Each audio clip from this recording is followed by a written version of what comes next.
ಸರ್ವಧರ್ಮ ಸಮನ್ವಯ ಕ್ಷೇತ್ರವಾಗಿರುವ ಧರ್ಮಸ್ಥಳದ ಶ್ರೀ ಮಂಜುನಾಥ ಸ್ವಾಮಿ ಸನ್ನಿಧಿಯಲ್ಲಿ ಕಾರ್ತಿಕ ಮಾಸದಲ್ಲಿ ನಡೆಯುವ ಲಕ್ಷ ದೀಪೋತ್ಸವ ಸಂದರ್ಭ ಸೋಮವಾರದಂದು ಸಾಹಿತ್ಯ ಸಮ್ಮೇಳನಕ್ಕೆ ಅದ್ದೂರಿಯಾಗಿ ಚಾಲನೆ ಸಿಕ್ಕಿತು. ಇನ್ನು ವಿವಿಧ ಅತಿಥಿ ಗಣ್ಯರನ್ನ ಹೆಗ್ಡೆಯವರು ಬೀಡಿನಿಂದ ಅಮೃತ ವರ್ಷಿಣಿ ಸಭಾಬಂಧವರೆಗೆ ಅದ್ದೂರಿ ಮೆರವಣಿಗೆಯಲ್ಲಿ ಕರೆದೊಯ್ಯಲಾಯಿತು. ಮೆರವಣಿಗೆಯಲ್ಲಿ ಕ್ಷೇತ್ರದ ಆನೆ, ವಿವಿಧ ಬಿರುದಾವಳಿ, ವಾದ್ಯ, ಬ್ಯಾಂಡ್ ಸೆಟ್, ಕೊಂಬು, ಕಹಳೆ, ನಿಶಾನೆ ಮುಂತಾದವುಗಳೊಂದಿಗೆ ಅತಿಥಿ ಗಣ್ಯರನ್ನ ಮೆರವಣಿಗೆಯಲ್ಲಿ ಕರೆದೊಯ್ಯಲಾಯಿತು.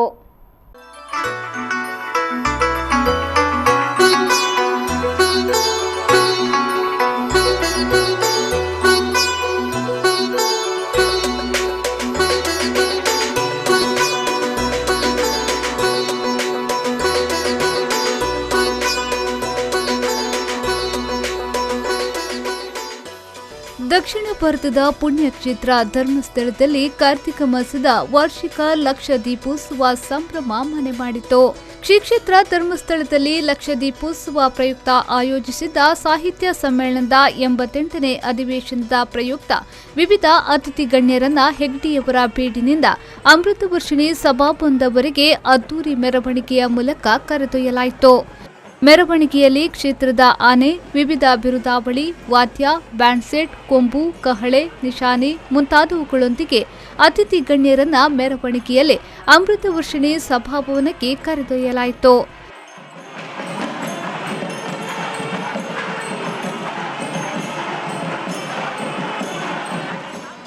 ಸಭಾಭವನದಲ್ಲಿ ನಡೆದ ಕಾರ್ಯಕ್ರಮವನ್ನು ಬೆಂಗಳೂರಿನ ಹಿರಿಯ ವಿದ್ವಾಂಸರಾದ ಡಾಕ್ಟರ್ ಎಸ್ ರಂಗನಾಥ್ ದೀಪ ಬೆಳಗಿಸಿ ಉದ್ಘಾಟಿಸಿದರು.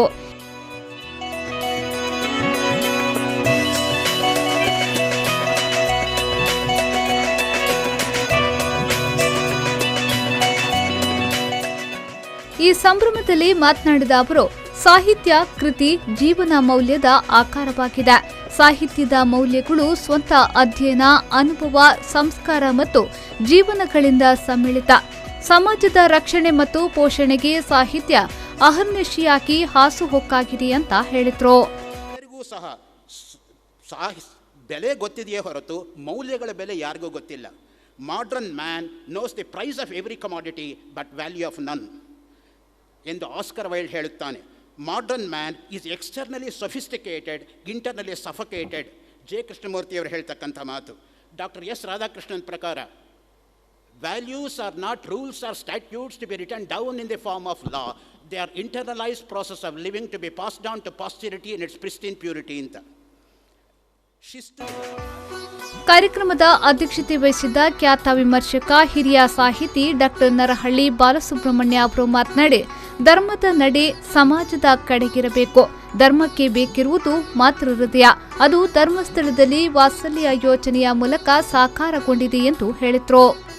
ಧರ್ಮಸ್ಥಳದ ಶಕ್ತಿ ಇರೋದೇ ನನಗನ್ನಿಸಿದ್ದು, ಇಂಥ ನಂಬಿಕೆಯನ್ನು 8 ಶತಮಾನಗಳಿಂದ ಜತನದಿಂದ ಕಾಪಾಡಿಕೊಂಡು ಬಂದಿದ್ದಾರೆ. ಬಹಳ ದೊಡ್ಡ ಶಕ್ತಿ ಇದು. ಅದು ಹೇಗೆ ಸಾಧ್ಯ ಆಗಿದೆ ಅದು ಬೇರೆಯ ಮಾತು.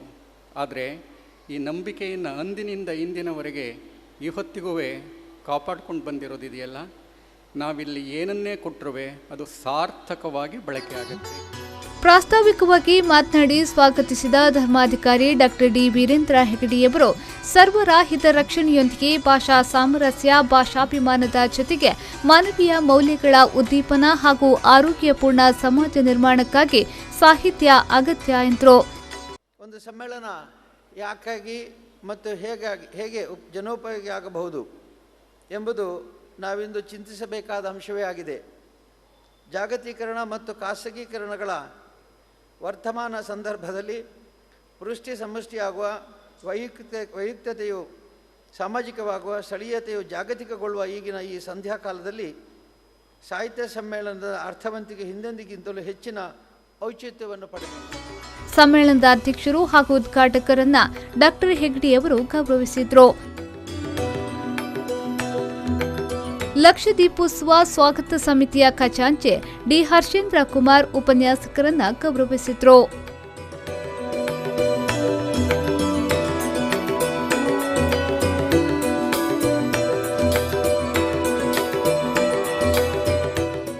ಪಂಪನ ಆದಿಪುರಾಣದಲ್ಲಿ ಜೀವನ ವೃಷ್ಟಿ ವಿಚಾರವಾಗಿ ಮೈಸೂರಿನ ಪ್ರಾಧ್ಯಾಪಕಿ ಸಂಸ್ಕೃತ ಚಿಂತಕಿ ಡಾಕ್ಟರ್ ಜ್ಯೋತಿ ಶಂಕರ್, ಲಿಪಿ ಭಾಷೆ ಹಾಗೂ ಸಂಸ್ಕೃತಿ ವಿಚಾರವಾಗಿ ವಿಶ್ರಾಂತ ಪ್ರಾಧ್ಯಾಪಕ ಡಾಕ್ಟರ್ ಪುಂಡಿಕಾಯಿ ಗಣಪಯ್ಯ ಭಟ್ ಉಪನ್ಯಾಸ ನೀಡಿದರು. ಜೊತೆಗೆ ಇದೇ ಸಂದರ್ಭ ಧರ್ಮಸ್ಥಳ ಸಂಸ್ಕೃತಿ ಪ್ರತಿಷ್ಠಾನದ ಸಂಶೋಧಕ ಎಸ್ಆರ್ ವಿಘ್ನರಾಜ್ ಅವರು ರಚಿಸಿದ ಪ್ರಾಚೀನ ಭಾರತೀಯ ಲಿಪಿಗಳು ಹಾಗೂ ಅಂತಾರಾಷ್ಟ್ರೀಯ ಸಿತಾರ್ ವಾದಕ ಉಸ್ತಾದ್ ರಫೀಕ್ ಖಾನ್ ಅವರ ಕುರಿತು ಬಾಲಮುರಳಿ ಶ್ರೇಣಿ, ಹರೀಶ್ ಶೆಟ್ಟಿ ಅವರು ಕನ್ನಡ ಮತ್ತು ಇಂಗ್ಲಿಷ್ ಭಾಷೆಯಲ್ಲಿ ರಚಿಸಿದ ಖಾನ್ ಕಾಂಪೌಂಡ್ ಮತ್ತು ರೊಮ್ಯಾನ್ಸಿಂಗ್ ದ ಸಿತಾರ್ ಪುಸ್ತಕವನ್ನು ಡಾಕ್ಟರ್ ಡಿ ವೀರೇಂದ್ರ ಹೆಗ್ಡೆ ಅವರು ಬಿಡುಗಡೆಗೊಳಿಸಿದರು. ಕಾರ್ಯಕ್ರಮದಲ್ಲಿ ಧರ್ಮಸ್ಥಳದ ಹೇಮಾವತಿ ವೀರೇಂದ್ರ ಹೆಗ್ಡೆ, ಸ್ವಾಗತ ಸಮಿತಿಯ ಉಪಾಧ್ಯಕ್ಷರಾದ D Surendra Kumar, D Rajendra Kumar, Anitha Surendra Kumar, Supriya Harshendra Kumar, Neeta Rajendra Kumar, Amit Kumar, Shraddha Amit, doctor B Yashovarma ಸೇರಿದಂತೆ ಮತ್ತಿತರರು ಉಪಸ್ಥಿತರಿದ್ದರು.